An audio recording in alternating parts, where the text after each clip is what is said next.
Lebanon के Hezbollah ने इस बार की झड़प में ज़मीन से हवा में मार करने वाले मिसाइलों का इस्तेमाल करके इसराइल को चौंका दिया है।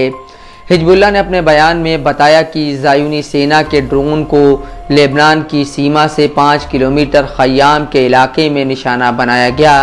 प्रत्यक्षदर्शियों ने बताया कि उन्होंने ड्रोन के टुकड़े गिरते हुए देखे।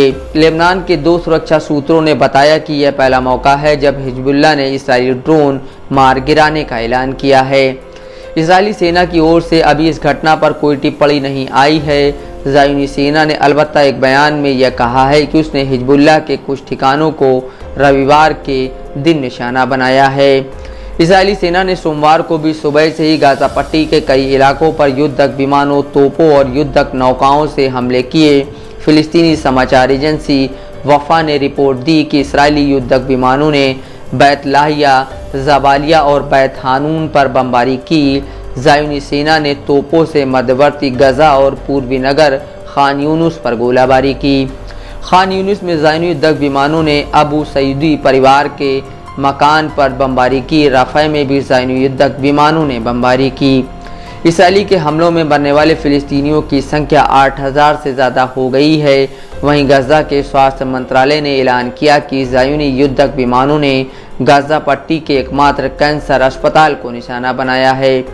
अस्पताल के डायरेक्टर सुबही शकीक ने कहा कि ज़ायूनी शासन अब कैंसर के बीमारों पर भी रहम करने के लिए तैयार नहीं है। भारी बमबारी के साथ ही दूसरी तरफ ज़ायूनी सेना ने बड़े पैमाने पर गाज़ा पट्टी में ज़मीनी ऑपरेशन शुरू करने की कोशिश की और मशहूर सलाहुद्दीन रोड तक आगे बढ़ी, लेकिन फिर फ़िलिस्तीनी संघर्षकर्ताओं के जवाबी हमले के बाद वहां से वापस लौटने पर मजबूर हो गई। ज़ायूनी सेना ने इस इलाके में अपने टैंक उतारे जो आबादी से खाली हैं, मगर उसे वहां से भी वापस लौटना पड़ा। वहीं मीडिया सूत्रों ने जानकारी दी है कि रविवार की रात लेबनान के हिजबुल्लाह और इजरायली सेना के बीच भीषण झड़पें हुईं। प्राप्त रिपोर्टों के मुताबिक लेबनान और अवैध अधिकृत फ़िलिस्तीन की सीमा पर भीषण धमाकों की आवाज़ें सुनी गईं। प्राप्त जानकारी के मुताबिक हिजबुल्लाह ने इजरायली सेना के पाशविक हमलों का जवाब देते हुए उसके कई ठिकानों पर मिसाइलों की बारिश कर दी। समाचार चैनल अल जजीरा ने भी इन झड़पों की पुष्टि करते हुए बताया कि दोनों ओर से लगातार हमले किए गए। हिजबुल्लाह ने कई टैंकों और सैन्य ठिकानों को निशाना बनाया।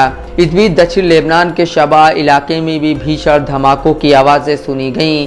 हिजबुल्लाह ने दक्षिणी लेबनान में हौला के बाहरी इलाके में स्थित अल एबाद और मरकबा में ज़ायूनी सैन्य ठिकानों को निशाना बनाया।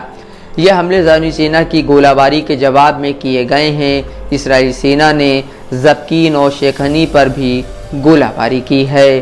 Bureau report, Dastak live news.